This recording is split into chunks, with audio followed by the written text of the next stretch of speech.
কোটা সংস্কার আন্দোলন ও চলমান কারফিউয়ের প্রভাব পড়েছে কক্সবাজারের পর্যটন শিল্পে। সারা বছর পর্যটকের কোলাহলে সরব থাকা সমুদ্র সৈকতে নেমে এসেছে শুনশান নীরবতা।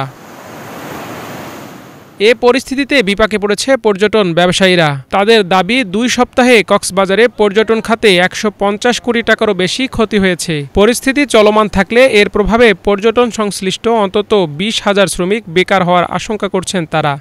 ব্যবসা খুব মন্দা যাচ্ছে এবং আগামী কিছুদিন ব্যবসা অনেকটা মন্দা যাবে। পর্যটক শূন্য কক্সবাজারে অবস্থান করতেছি। আমাদের সাথে যারা কাজ করছেন ওনারা কিন্তু এক ধরনের বেকার অবস্থায় আছে। এখন আমরা ১৫ দিন যাবৎ আমরা চেষ্টা করেছি তাদেরকে বেতন এবং ভাতা দিয়ে চালিয়ে রাখার জন্য, কিন্তু আগামী ১ তারিখ থেকে মনে হয় আমরা অত্যন্ত কঠিন পরিস্থিতির মুখোমুখি হতে যাচ্ছি।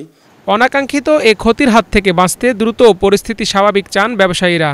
তো অবশ্যই আমরা ক্ষতিগ্রস্ত হয়েছি, পর্যটক ব্যবসায়ী যারা সংশ্লিষ্ট তারা সবাই। কক্সবাজার একটা পর্যটনের উপরে নির্ভরশীল। কক্সবাজার এখন এর উপস্থিতি হলে ভবিষ্যতে আমাদের জীবন অন্ধকার হয়ে যাবে। পরিবার পরিজনকে নিয়ে, স্টাফদেরকে নিয়ে সবাই আবার আগের মতন ব্যবসা করার জন্য। পর্যটন শিল্পকে বাঁচাতে এ অঞ্চলকে অবরোধের আওতামুক্ত রাখার দাবি সংশ্লিষ্টদের। আমাদের জন্য মহা দুর্যোগে পরিণত হয়েছে চলমান আন্দোলন। পুরা পর্যটন নগরী পর্যটক শূন্য। আমাদের ২০ থেকে ২২,০০০ কর্মচারী বেকার হয়ে গেছে। পর্যালোচনা করে দেখেছি যে আমাদের পরিচালনা হাতেই শুধু ডেলি ৫ কোটি টাকা মতো লোকসান যাচ্ছে।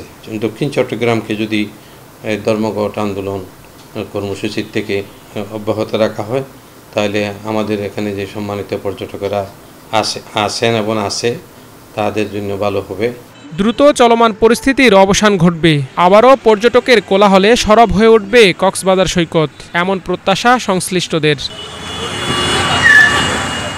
Bangla vision news desk.